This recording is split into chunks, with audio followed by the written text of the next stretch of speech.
Assalamualaikum Mas. Waalaikumsalam. Apa kabar? Baik, terima kasih sudah meluangkan waktunya ya untuk hadir pada sesi konseling hari ini. Silakan duduk dengan nyaman, buat diri kamu senyaman mungkin. Nah, terima kasih. Sebelum kita mulai, bagaimana kabarmu hari ini? Alhamdulillah baik, walaupun pikiran saya sedikit cukup banyak permasalahan. Alhamdulillah ya. Terima kasih sudah jujur.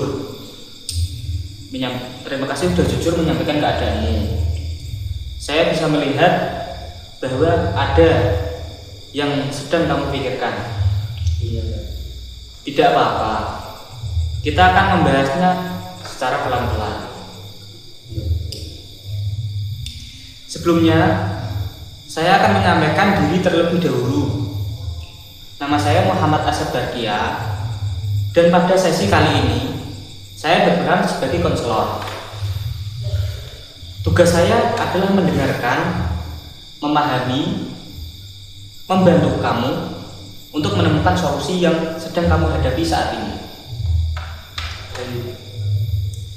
Sebelum masuk ke pembahasan, ada beberapa hal yang perlu saya sampaikan. Semua yang kita bicarakan di sini bersifat rahasia. Hanya digunakan untuk keperluan proses konseling kali ini. Saya tidak akan membocorkan rahasia kamu kepada orang lain kecuali untuk keselamatanmu dan keselamatan orang di sekitarmu. Iya, saya memahami dan siap bersedia. Baik, terima kasih. Jika nanti ada pertanyaan yang membuatmu kurang nyaman, kamu boleh menanyakan kepada saya. Kamu juga bebas bertanya kapan saja apabila ada hal yang kurang jelas. Baik. Nah, sebelum membahas masalahmu, saya ingin mengobrol sampai dulu. Sekarang kamu sedang semester berapa? Saya sedang menjalani semester ke-6. Bagaimana perkuliahanmu sejauh ini? Alhamdulillah lancar, tapi ada sedikit tugas akhir yang mulai banyak membuat saya pusing. Itu wajar sekali. Memasuki semester akhir biasanya tuntutan akademik memang semakin besar. Apakah kamu memiliki kegiatan lain selain itu? Saya kadang membantu orang tua berjualan dan sekali ikut merintis usaha saya sendiri. Wah, berarti aktivitasmu cukup padat ya. Iya. Kuliah tetap berjalan, masih membantu orang tua, dan juga mengikuti organisasi, dan juga membangun usaha yang kamu dirikan sendiri. Jadi, selain menjadi mahasiswa, kamu juga berusaha tetap membantu keluargamu ya. Itu menunjukkan bahwa kamu memiliki rasa tanggung jawab yang besar untuk keluargamu. Alhamdulillah, memang saya ingin membantu orang tua agar menjadi keluarga yang lebih baik. Itu hal yang sangat baik, Mas. Nah, sekarang saya ingin mendengarkan alasan utama kamu datang mengikuti sesi konseling hari ini. Apa yang sedang kamu rasakan saat ini? Saya sangat bingung menentukan masa depan saya setelah lulus nanti. Bisa diceritakan lebih lanjut, Mas? Sebentar lagi saya lulus, tapi saya belum tahu harus bekerja atau melanjutkan kuliah saya. Saya takut mengambil keputusan yang akan saya ambil. Oh, jadi yang sedang kamu alami adalah kebingungan dalam memutuskan pilihan setelah lulus ya, antara langsung bekerja atau melanjutkan pendidikan. Ya, betul. Sejak kapan kamu mulai merasakan kebingungan ini? Saat mulai masuk ke semester ke-6 ini. Apakah ada peristiwa tertentu yang membuat kebingungan itu semakin besar? Iya, semenjak teman-teman saya sudah mulai melamar pekerjaan, sedangkan saya masih begini saja dan masih menjalani semester ke-6 ini. Ketika kamu melihat teman-temanmu mulai menentukan jalan masing-masing, kamu merasa cemas dan khawatir kalau keputusanmu nanti tidak tepat ya? Iya, benar sekali. Perasaan itu cukup besar ya, cukup berat ya. Ketika melihat teman-temanmu menentukan jalan masing-masing, kamu merasa cemas dan khawatir kalau keputusanmu tidak tepat ya? Iya, benar sekali. Perasaan itu tentu cukup berat ya. Iya, kadang sampai saya sangat sulit tidur memikirkan semua hal itu. Ketika sulit tidur, apa yang biasanya muncul di pikirannya? Saya takut mengecewakan orang tua, takut mengecewakan mereka yang sudah membiayai kuliah saya sampai sejauh ini. Oh, jadi selain bingung memilih, kamu juga merasa memiliki tanggung jawab yang besar untuk membalas perjuangan orang tua. Apa biasanya yang kamu lakukan saat rasa cemas itu muncul? Saya biasanya merenungkan diri di depan rumah sambil ngopi dan bermain HP untuk melupakan semua hal itu. Setelah bermain HP dan nongkrong di depan rumah itu, apakah rasa cemasnya berkurang? Hanya sebentar, setelah itu mulai memikirkan segala permasalahan itu lagi. Berarti kegiatan tersebut hanya mengalihkan pikiran sementara ya, belum benar-benar menyelesaikan masalah yang kamu hadapi saat ini. Iya. Apakah kondisi ini juga mempengaruhi kegiatan kuliahmu? Iya, saya jadi sering mulai tidak fokus untuk mengerjakan tugas dan sulit berkonsentrasi dalam pelajaran. Jadi dampaknya bukan hanya membuatmu rasa cemas ya, tapi juga mengganggu proses belajarmu dan penyelesaian tugasmu ya. Iya. Nah, terima kasih sudah mau bercerita dengan jujur. Dari pembicaraan kita sejauh ini, saya memahami bahwa masalah utama kamu adalah kamu dihadapi kebingungan menemukan keputusan karir setelah lulus. Kebingungan itu muncul membuatmu merasa cemas, takut mengecewakan orang tua, sulit tidur, sulit berkonsentrasi, dan sering menunda pekerjaan atau tugas. Apakah rangkuman saya sudah sesuai dengan yang kamu ceritakan tadi? Ya, sudah dan sangat sesuai dengan apa yang saya alami. Baik, pada tahap berikutnya saya ingin mengenal lebih jauh apa yang sebenarnya kamu paling inginkan dalam hidup dan tujuan yang ingin kamu capai. Dengan begitu, kita dapat mencari langkah-langkah yang paling baik dan paling tepat bersama. Baik, saya siap. Baik, pada tahap ini saya ingin memahami lebih dalam mengenai apa yang sebenarnya kamu inginkan. Tidak ada jawaban yang benar ataupun salah. Jawablah sesuai dengan apa yang kamu rasakan. Baik.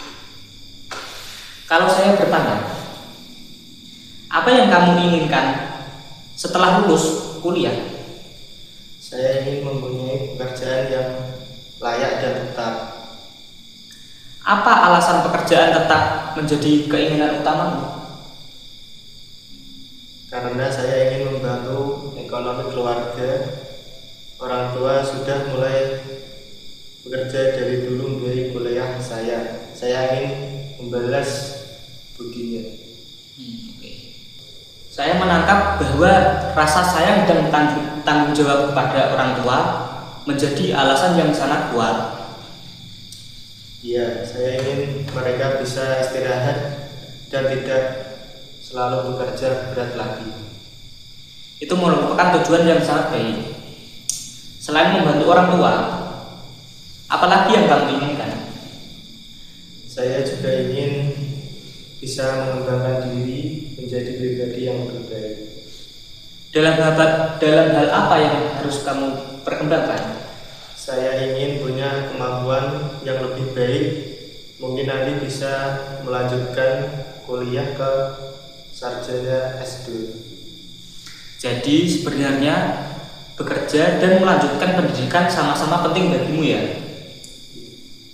Artinya kamu tidak menolak salah satunya.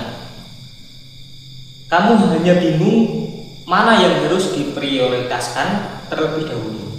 Iya.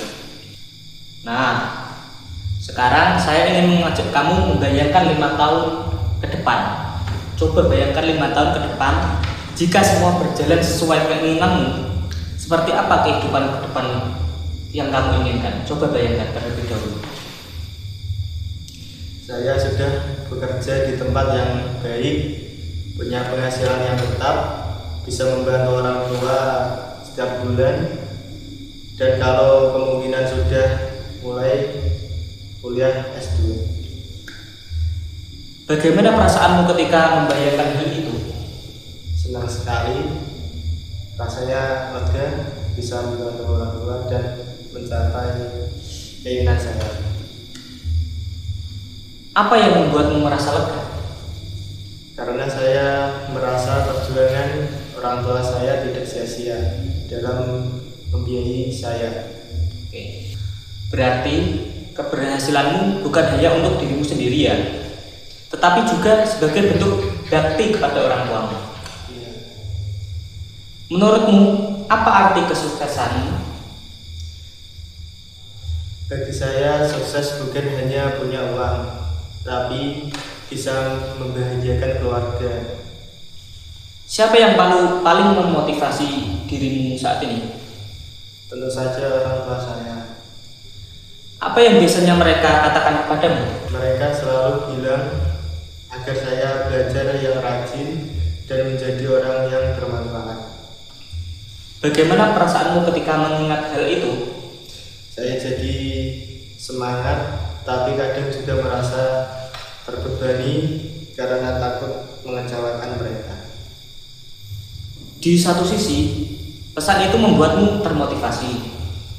Tetapi di sisi lain muncul rasa takut jika hasilnya tidak sesuai harapanmu ya. Iya, seperti itu. Nah, apa yang menurutmu paling menghambat untuk mencapai tujuanmu tersebut? Saya sangat kurang percaya diri terhadap diri saya sendiri. Boleh diceritakan lebih lanjut, Mas? Saya merasa kemampuan saya masih kalah dibanding teman-teman yang mempunyai kemampuan lebih hebat. Apa yang membuatmu berpikir seperti itu? Karena mereka sudah punya pengalaman organisasi, magang, bahkan ada yang sudah diterima kerja. Apakah kamu pernah mencoba membandingkan kelebihan yang kamu miliki? Belum pernah. Kalau saya bertanya, apa kelebihan yang kamu miliki saat ini? Mungkin saya termasuk orang yang bertanggung jawab dan mudah bekerja sama. Itu merupakan kelebihan yang sangat dibutuhkan di pekerjaan. Saya baru menyadari kelebihan itu. Nah, kalau saya bertanya, siapa saja yang selama ini mendukungmu? Salah satunya orang tua saya dan teman-teman dan juga dosen yang selalu membimbing saya. Apakah mereka mengetahui bahwa kamu sedang mengalami kebingungan ini? Belum semuanya, hanya beberapa yang tahu permasalahan saya. Mengapa belum? karena saya takut dianggap lemah dan takut membebani mereka. Menurutmu, apakah meminta pendapat atau bantuan berarti seseorang itu lemah? Kalau dipikir-pikir ya tidak juga. Kadang orang yang berani meminta bantuan justru menunjukkan bahwa ia ingin berkembang. Iya. Baik, saya ingin merangkum pembicaraan kita pada tahap ini. Saya memahami bahwa kamu memiliki beberapa keinginan yang sangat jelas, yaitu ingin mendapatkan pekerjaan yang baik, ingin membantu orang tua, memiliki kehidupan yang lebih mapan, serta bisa melanjutkan pendidikan ke jenjang S2. Di sisi lain, kamu merasa kurang percaya diri. Kamu sering membandingkan diri kamu dengan orang lain. Meskipun demikian, kamu memiliki kelebihan berupa rasa tanggung jawab dan kepedulian, kemampuan bekerja sama, dan keinginan kuat untuk membanggakan keluarga. Iya, itu sangat sesuai dengan yang saya alami selama ini. Baik, setelah kita mengetahui apa yang benar-benar kamu inginkan pada tahap berikutnya, kita akan membahas apa saja yang selama ini sudah kamu lakukan untuk mencapai tujuan tersebut. Dengan begitu, kita dapat melihat apakah tindakanmu saat ini untuk mendekatkanmu pada tujuan atau justru sebaliknya. Baik, saya siap melanjutkan proses ini. Nah, pada pembahasan sebelumnya kita sudah mengetahui apa yang paling kamu inginkan, yaitu mendapatkan pekerjaan yang baik, membantu orang tua, dan suatu saat bisa melanjutkan pendidikan ke jenjang S2. Sekarang saya ingin mengetahui apa saja yang kamu lakukan untuk mencapai tujuan tersebut. Saya sudah beberapa kali mencari lowongan pekerjaan melalui media sosial dan internet. Coba ceritakan selama beberapa bulan berakhir, apa yang sudah kamu lakukan untuk mempersiapkan diri menjalani dunia kerja saat ini? Saya sudah beberapa kali mencari lowongan pekerjaan melalui jaringan media sosial dan internet. Selain mencari informasi lowongan, apakah kamu sudah mengirim lamaranmu? Belum. Apa yang membuatmu belum mengirim lamaran tersebut? Saya merasa CV saya masih kurang bagus dan saya takut langsung ditolak oleh mereka. Jadi rasa takut ditolak membuatmu menunda untuk mencoba ya? Ketika muncul rasa takut itu, apa yang biasanya kamu lakukan? Saya biasanya langsung menutup aplikasi pencarian kerja tersebut, lalu bermain media sosial. Berapa lama biasanya kamu menggunakan media sosial? Kadang sekitar 2-3 jam. Jadi waktu yang seharusnya bisa digunakan untuk mempersiapkan diri justru lebih banyak dihabiskan untuk bermain media sosial ya? Iya. Coba ceritakan aktivitasmu dari pagi sampai malam. Saat pagi saya kuliah kalau ada jadwal. Setelah itu biasanya pulang, makan, kemudian istirahat sebentar. Lalu setelah itu ada lagi? Saya biasanya membantu orang tua saya apabila diminta. Bagaimana dengan malam harinya? Kadang saya mengerjakan tugas, tapi sering juga bermain HP hingga larut malam. Menurutmu, apakah kebiasaan bermain HP sampai larut malam berdampak pada aktivitasmu keesokan harinya? Iya, saya jadi bangun kesiangan dan kurang semangat. Bagaimana pengaruhnya terhadap kuliah? Saya jadi sulit berkonsentrasi saat mengikuti pembelajaran. Nah, sekarang kita membahas tentang CV ya. Apakah sebelumnya kamu pernah mencoba memperbaiki CV atau mengikuti pelatihan? Nah, saya mulai membuat CV tapi belum selesai. Mengapa belum selesai? Saya merasa hasilnya kurang bagus. Apakah kamu pernah meminta masukan dari teman atau dosen? Belum. Bagaimana dengan informasi beasiswa S2? Apakah sudah mulai mencarinya? Itu juga belum. Jadi sampai saat ini keinginanmu untuk bekerja maupun melanjutkan studi masih sebatas dipikirkan ya. Tetapi belum banyak tindakan nyata yang dilakukan. Iya, memang begitu. Saya ingin tahu, ketika membuka lowongan pekerjaan lalu memutuskan tidak jadi melamar, apa yang ada di pikiranmu? Saya berpikir pasti perusahaan memilih pelamar yang lebih hebat daripada saya. Lalu apa yang kamu rasakan setelah berpikir seperti itu? Saya langsung minder kepada diri saya sendiri. Setelah merasa minder, apa yang kamu lakukan? Saya menutup lowongannya. Jadi urutannya adalah muncul pikiran saya pasti kalah, dan kemudian muncul saya rasa minder. Lalu akhirnya kamu memilih tidak mencoba. Menurutmu, siapa yang bertanggung jawab terhadap keputusan dan masa depanmu? Ya, menurut saya sendiri. Betul. Mengapa kamu menjawab demikian? Karena pada akhirnya saya sendiri yang akan menjalani hidup ini. Apakah orang lain bisa mengambil keputusan menggantikanmu? Tidak.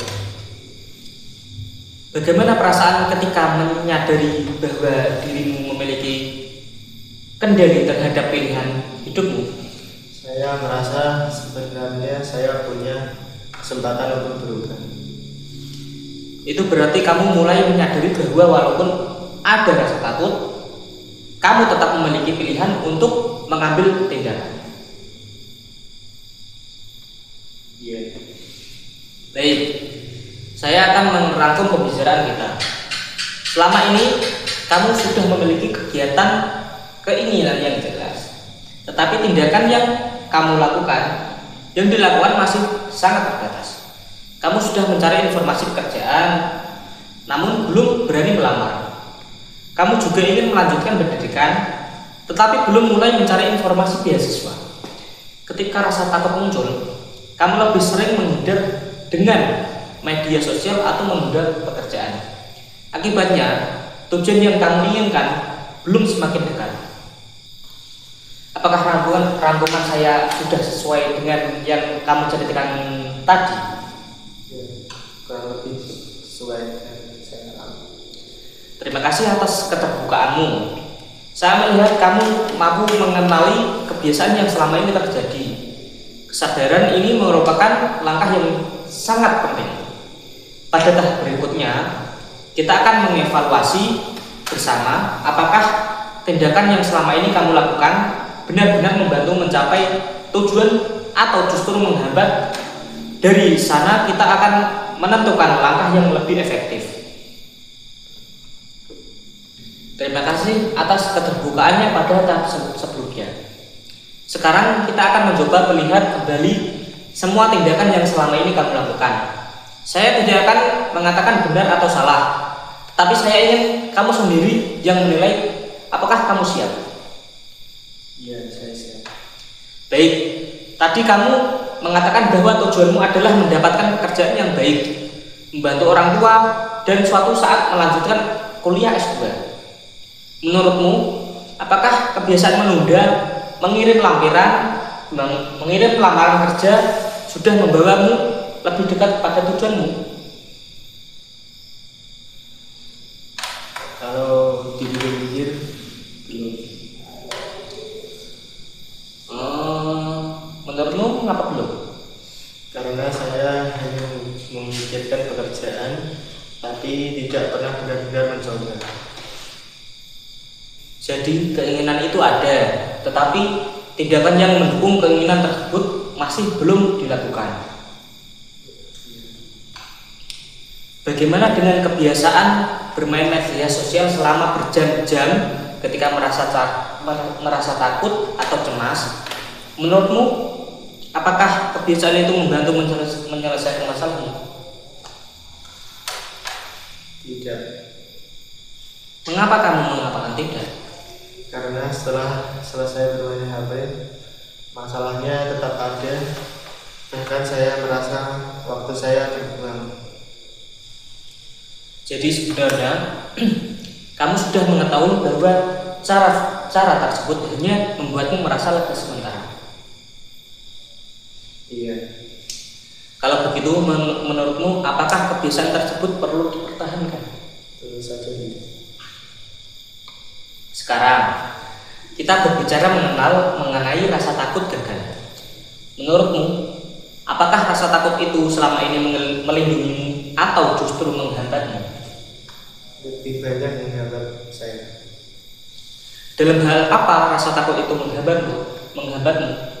Saya jadi tidak berani mencoba, padahal belum tentu saya gagal. Kalau kamu tidak pernah mencoba, apakah kamu akan mengetahui hasilnya? Tidak. Jadi siapa yang selama ini lebih banyak membatasi dirimu? Menurut saya sendiri. Kamu mulai menyadari bahwa hambatan terbesar bukan berasal dari orang lain, tetapi dari rasa takut yang membuatmu berhenti sebelum mencoba. Iya. Kamu tadi mengatakan bahwa masa depanmu merupakan tanggung jawabmu sendiri. Menurutmu, apakah tindakanmu selama ini sudah menunjukkan tanggung jawab terbesarmu? Belum sepenuhnya. Mengapa kamu mengatakan demikian? Karena saya lebih sering menunda daripada mengambil tindakan. Bagaimana perasaanmu setelah menyadari hal itu? Saya sedikit kecewa dengan diri saya sendiri. Kamu merasa kecewa karena sebenarnya kamu sadar memiliki kemampuan, tetapi belum menggunakan secara maksimal. Iya.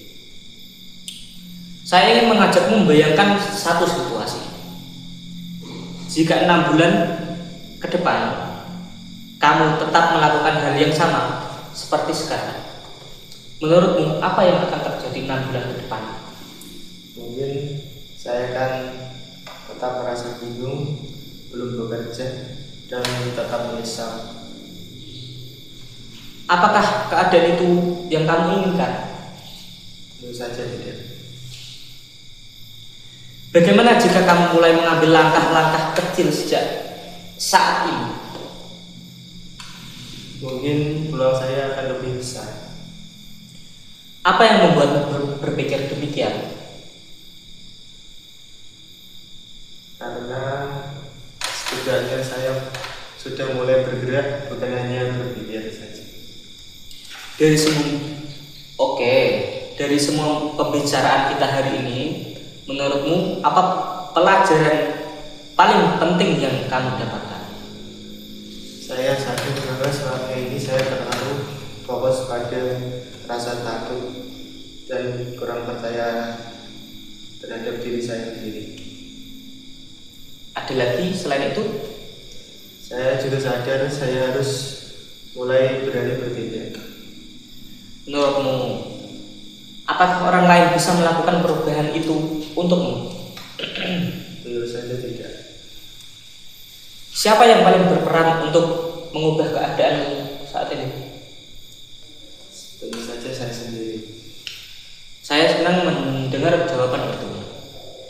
Kesadaran seperti ini merupakan awal yang sangat baik. Baik, saya akan merangkum pembicaraan kita pada tahap evaluasi ini ya. Kamu telah menyadari bahwa tindakan yang selama ini dilakukan seperti menunda mengirim lamaran, sering bermain media sosial ketika cemas, dan menghindari tantangan belum membuatmu mencapai tujuan.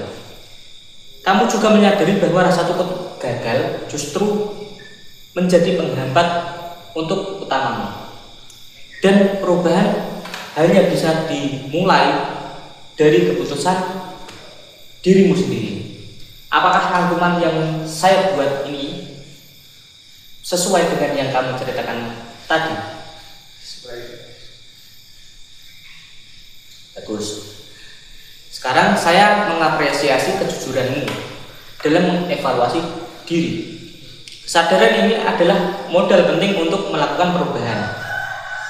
Nah, pada tahap terakhir nanti kita akan menyusun rencana tindakan realistis dan bisa langsung kamu lakukan mulai hari ini. Tujuannya agar perubahan yang kamu inginkan tidak berhenti sebagai niat atau tetapi benar-benar menjadi tindakan nyata yang akan kamu lakukan ke depannya. Baik, saya siap. Terima kasih. Dari pembicaraan kita tadi, kita sudah menyadari bahwa perubahan tidak akan terjadi jika hanya dipikirkan. Sekarang, mari kita menyusun rencana yang bisa benar-benar kamu lakukan. Menurutmu, langkah pertama apa yang paling mungkin dilakukan untuk kamu saat ini? Kemudian saya akan memperbaiki CV saya. Bagus. Kapan kamu akan mulai memperbaikinya? Nanti malam setelah isya. Berapa lama waktu yang akan kamu gunakan? Sekitar 1-2 jam. Menurutmu, apakah target itu realistis? Iya, karena saya tidak ada jadwal kuliah malam. Setelah CV selesai, apa langkah berikutnya? Saya akan meminta teman dan dosen untuk mengecek CV saya. Mengapa kamu memilih meminta masukan? Supaya saya tahu bagian mana yang harus diperbaiki lagi. Itu keputusan yang sangat baik. Kapan kamu akan meminta masukan itu? Paling lambat 2 hari setelah CV selesai. Setelah mendapatkan masukan, apa rencanamu? Saya akan mulai mengirim lamaran pekerjaan. Berapa banyak lamaran yang akan kamu kirim? Minimal 3 perusahaan dalam 1 minggu. Apakah target itu sanggup untuk kamu lakukan? Insya Allah sanggup. Kamu juga mengatakan ingin melanjutkan kuliah S2. Apa langkah kecil yang ingin kamu lakukan? Saya akan mencari informasi beasiswa S2. Dari mana kamu akan mencari informasi tersebut? Melalui internet, website kampus, dan bertanya kepada dosen. Bagus. Kapan kamu akan mulai mencari informasi tersebut? Kemungkinan akhir pekan ini. Setiap rencana biasanya memiliki hambatan. Menurutmu, hambatan terbesar apa yang mungkin saja muncul dalam kamu mencari informasi tersebut? Kemungkinan ya rasa malas dan takut ditolak. Kalau rasa takut itu muncul lagi, apa yang akan kamu lakukan? Saya akan mengingat tujuan saya, yaitu membantu dan membanggakan orang tua saya. Selain itu, apakah ada lagi? Saya akan tetap mengirim lamaran meskipun belum merasa sempurna. Saya akan selalu berusaha. Oke, bagus. Itu menunjukkan bahwa kamu memilih bertindak daripada terus menunda. Nah, dari skala 1 sampai 10, seberapa yakin kamu bisa menjalankan rencana ini? Sekitar 8. Mengapa bukan 5 atau 6? Karena sekarang saya sudah sadar bahwa kalau saya tidak memulai, saya tidak akan ada perubahan. Apa yang membuatmu belum memilih angka 10? Karena saya masih ada perasaan takut dan gagal. Itu wajar. Yang terpenting bukan menunggu rasa takut hilang, tetapi tetap melangkah meskipun rasa takut masih ada. Iya, saya. Baik, saya ingin memastikan kembali rencana yang akan kamu buat. Mulai malam ini, kamu akan memperbaiki CV selama 2 jam. Setelah selesai, kamu akan meminta masukan dari teman atau dosen. Dalam waktu 1 minggu, kamu akan mengirim minimal 3 lamaran kerja ke 3 perusahaan. Akhir pekan ini, kamu juga akan mencari informasi beasiswa S2. Apakah rencana tersebut benar-benar berasal dari keinginanmu sendiri? Apakah kamu bersedia berkomitmen menjalankannya?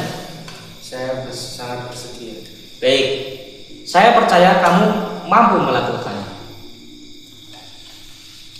Nah, sebelum kita mengakhiri sesi hari ini, saya ingin mengetahui bahwa bagaimana perasaanmu setelah mengikuti proses konseling kali ini.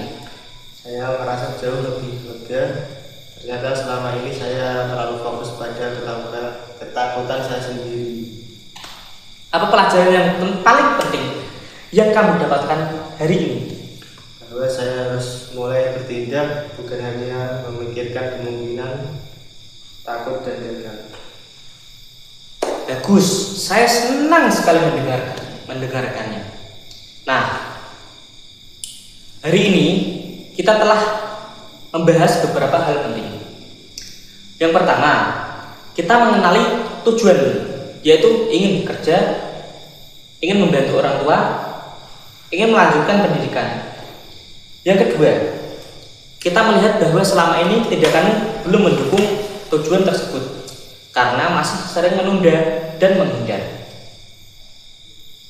Yang ketiga, kamu telah mengevaluasi sendiri bahwa kebiasaan tersebut justru menghambatmu.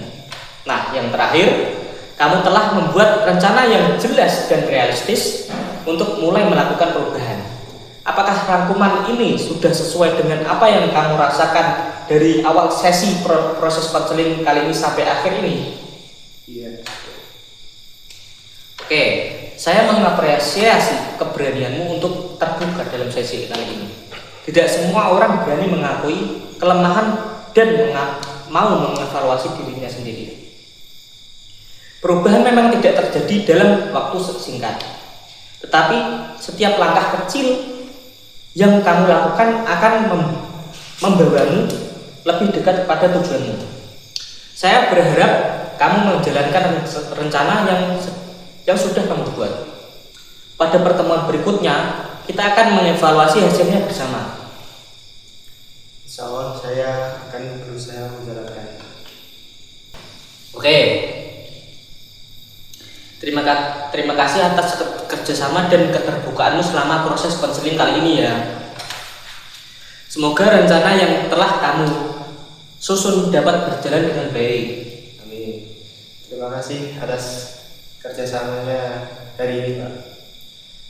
Saya sangat terima kasih ya atas masukan yang Anda beri. Kalau begitu saya pamit dulu. Assalamualaikum warahmatullahi wabarakatuh. Waalaikumsalam. Terima kasih ya Mas ya.